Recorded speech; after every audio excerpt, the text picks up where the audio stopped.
full chest. So let's just get right into it. I'm going to react to this interview with Paul Kagame, aka PK, on the recent situation in the DRC. So let's get into it. Let me ask this directly, Mr. President. Today, on the 3rd of February, does Rwanda currently have any troops at all in Eastern DRC? I don't know. What? Okay. You're the commander-in-chief. Exactly. There are many things I don't know. But if you want to ask me, is there a problem in Congo that concerns Rwanda and that Rwanda would do anything to protect itself? I say 100%. All right, so that's interesting, right? That you're the commander-in-chief, the president. I've never been one before, so I don't really know how these things work, but I will assume that if you are the commander-in-chief, that you will know where your troops are. I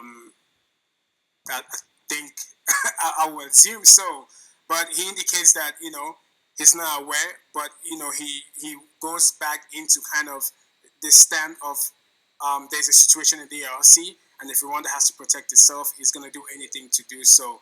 So that's kind of deflecting from the question directly, but answering it in the sense that there's a problem and we're going to do what we need to do to defend ourselves. I think that's the angle he's coming at. So let's continue and see what else he's talking about in this interview.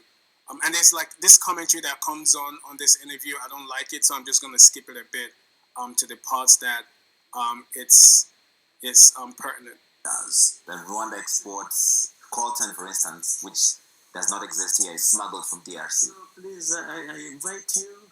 We show you where we mine coltan. But what Rwanda exports any other minerals that are smuggled from Eastern DRC? I don't know about that, because that in any case can't be the problem. People who are benefiting from minerals of Congo more than anybody else are South Africa and these other Europeans who are making noise about it. You know what? It's very interesting. He mentions this because South Africa is. I know South Africa has been involved in this situation, but again, you have to understand that South Africa is a member of SADC, and SADC is a regional bloc of Southern African countries, and they have a mandate to come to the aid of their members. So I think that's the reason why South Africa is there. And again, if you've been listening to the news, a lot of South African troops have also been killed, including Tanzanian troops as well. So I don't understand what he's saying. And PK seems not to know about so many things. Like he doesn't know about his troops. He doesn't know about the mineral resources. I'll be interested to know if coltan is also mined. And I know, yeah, coltan is mined in other countries, but I know DRC is the largest producer. But it's interesting to know how the volume that comes out of Rwanda. But let's keep going and see what he's talking about. A comparison has been made that you are the Vladimir Putin of Africa, that he attacked eastern Ukraine, claiming to protect them. Sorry, I talked about this yesterday, that people are comparing the situation in the DRC with the situation that happened in Ukraine, in the sense that there is this like move by this president to acquire other countries, indicating that they're going there for humanitarian aid, while de facto they are actually going there to kind of try and acquire that land or that country as part of theirs as well. So that's interesting to hear them say this. Ethnic minority while having an eye on the minerals there. I may be called anything. What can I do about it? But what I am, I have to be who we are. That's it.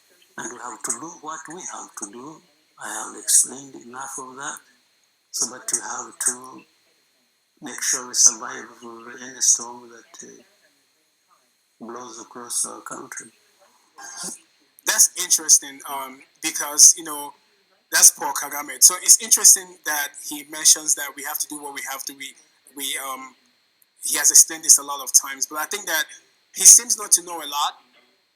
So there's a lot of unanswered questions as to why Rwanda is in DRC. I think there needs to be more transparency. But I understand what PK is talking about in terms of protecting the interests of his country, protecting the interests of Rwanda, and making sure that um, their country is safe, because these things can spill over, but at the same time, there's an underlying issue that is not being talked about.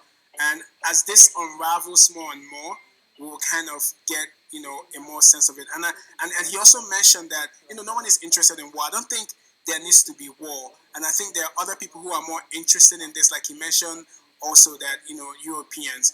I know that there has been mercenaries hired by the DRC to assist their army, and I know that there are also corporations who are like fueling some of these things as well. But I think the point that he makes that I like is that no one is interested in war, and I don't think Africa can afford a war, a civil war, whatever. There needs to be dialogue, and this needs to be resolved, and this the interested parties needs to come to an amicable resolution to whatever it is, so that the killing, the IDP situation, the loss of so many things, infrastructure in the DRC, all those things, come to an end, so that people can get back to their lives. I hope that this is what this is gonna head to, and I commend the armies of the SADC countries that are coming to assist the DRC.